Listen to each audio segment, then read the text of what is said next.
home today with a big fat cat on the sofa and also another one on the windowsill actually. But what I want to do today is finally answer all your questions about training. I've been saying for a few weeks that I was going to do this, and some of you have left me questions on here on YouTube about my training, so thanks for those. And other people have asked general questions about training over on Instagram. I kind of structured this into a few different groups of questions. So there's some questions about general on the bike training and planning your training, a bit about strength and conditioning, some stuff on nutrition. So I guess I'll just go ahead, get out the laptop and start seeing what you want to know. I spend between 12 and 15 hours a week training. If you want to see what one of my recent training weeks looked like, then click here because I did a video about it. Well, of course you can, but I feel that it's better to have rest days. It's when you're recovering from training that you actually make the gains from the training. So if you never rest, then your body is just never quite catching up. You're never going to be building power, strength and endurance. You're just always going to be kind of fatigued. So I would take rest days.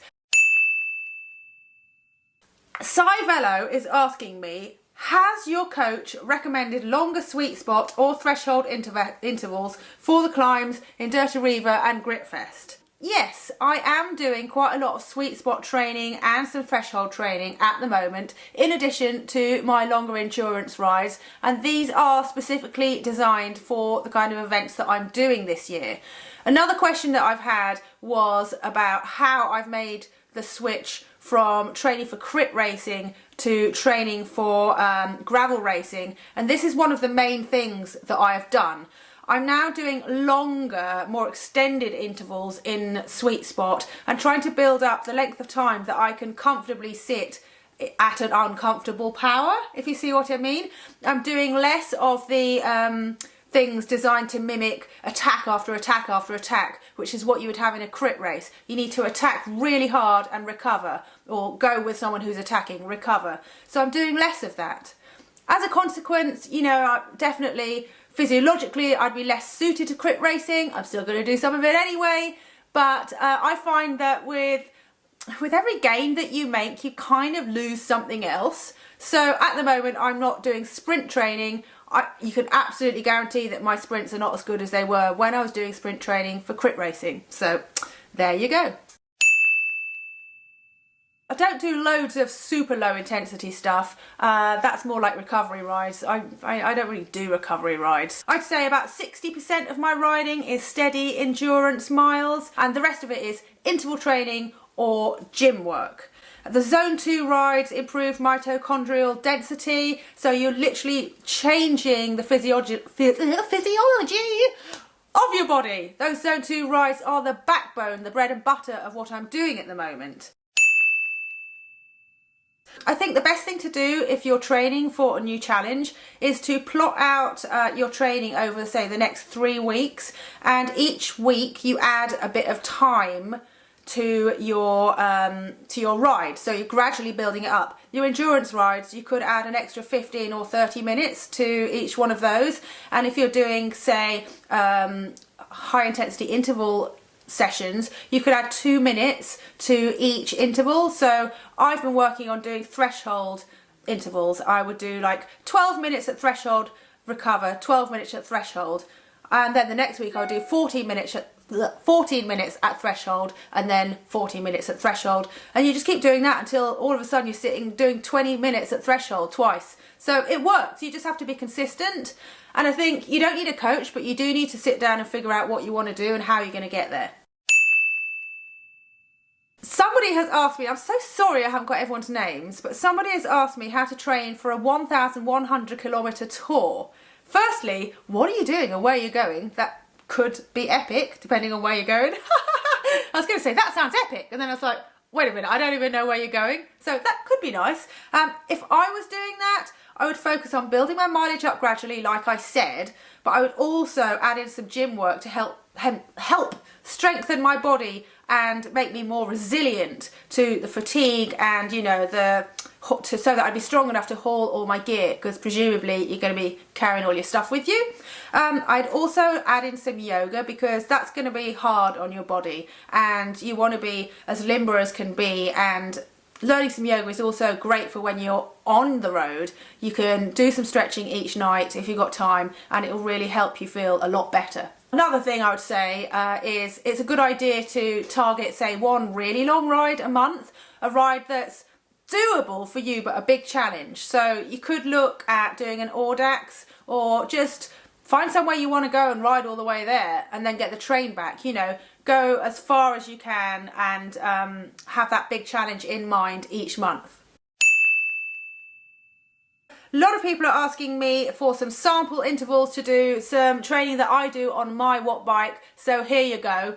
One good thing is over-unders. So you want to do, say, a minute above threshold. And you kind of need to know your FTP in order to be able to do this really well. You need to do a minute above threshold and then 2 minutes just below, and you do that on and off for 15 minutes, then have a break, then do it again.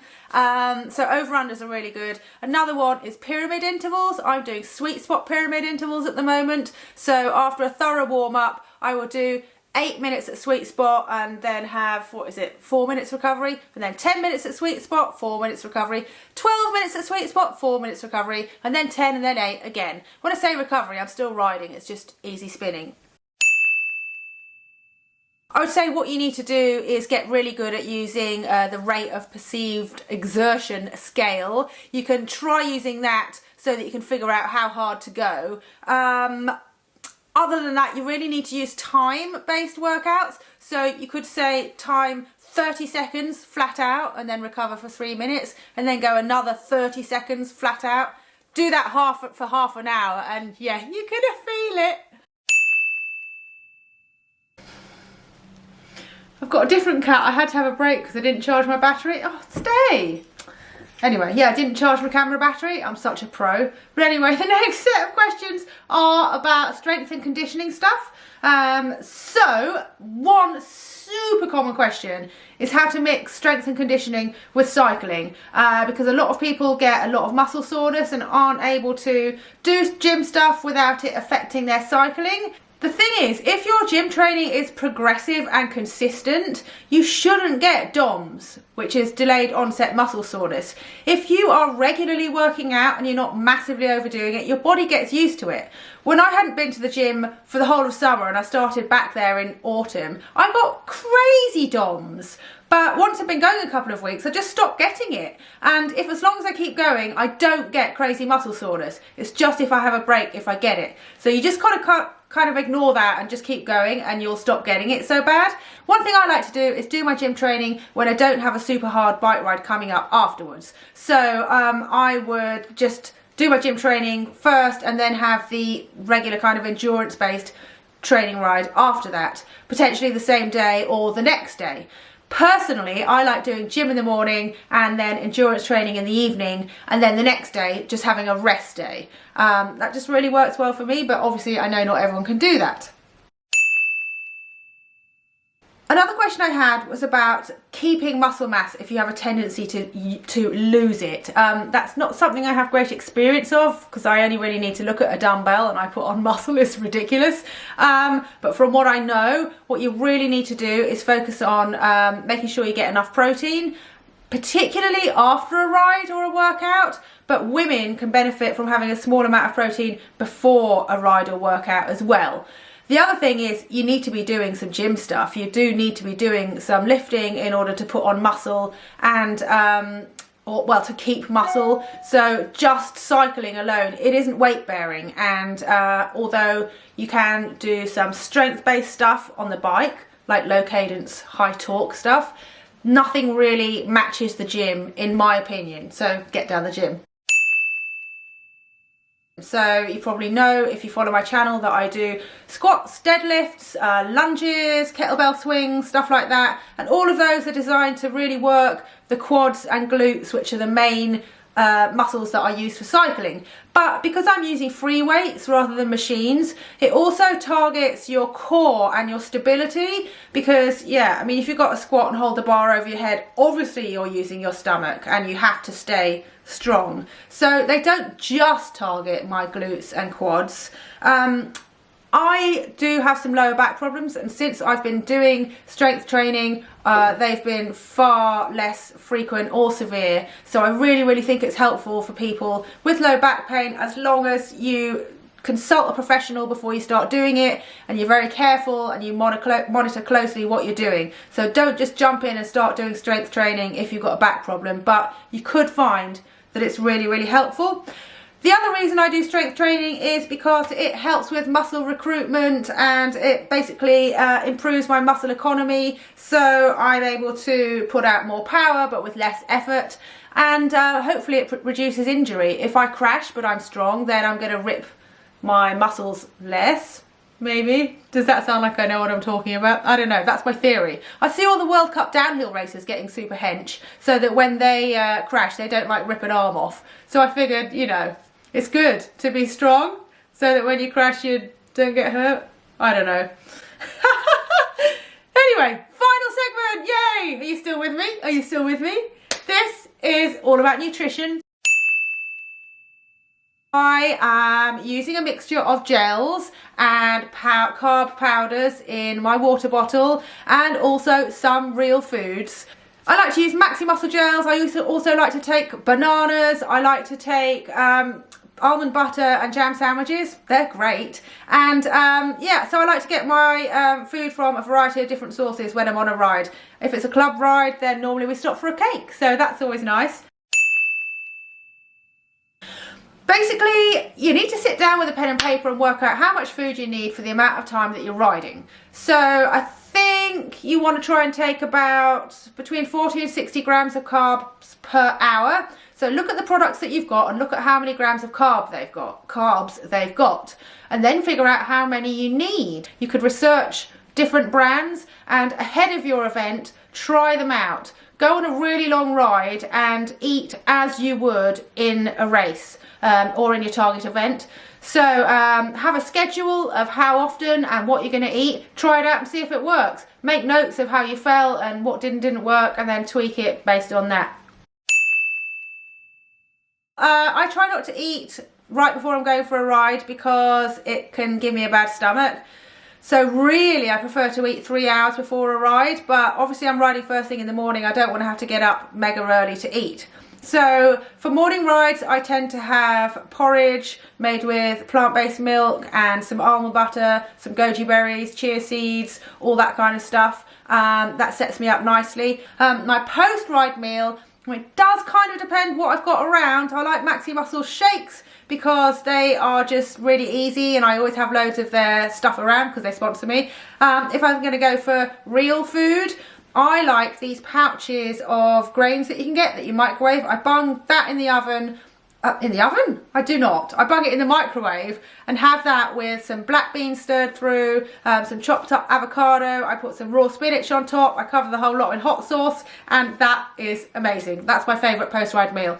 If I can't have that, I'll probably have Greek yogurt and banana and maybe some peanut butter on toast. So there you go. The final question I'm going to answer is just a quick one. I'm so sorry if I haven't got to yours. I've had so many questions. So let me know if I should do more of these Q&A answer sessions, or let me know if they're really boring. I don't know. The final question is, how many calories do I eat over a week? I've got to tell you, I've got no idea. If I feel like I'm really hungry, I eat some more food. If I feel like my jeans are getting super tight, I eat a bit less food. That's pretty much it. When it comes to race day strategies, I like to have a proper plan, and I stick to that in terms of what to eat, how much to eat. But over the rest of the week, I don't do that. Maybe I'm lucky that I don't have to really pay that much attention to my food, but I do figure that if I'm getting enough nutrients and I don't feel like I'm putting on weight or losing weight, then I'm doing okay. So thanks for watching. I hope that I've answered your question, or that you found something useful here. I will be back with another video very shortly. Can't remember what I'm putting out on Friday. What was it? I don't know, but Let me know what you thought of the video, and I'll see you soon. Bye.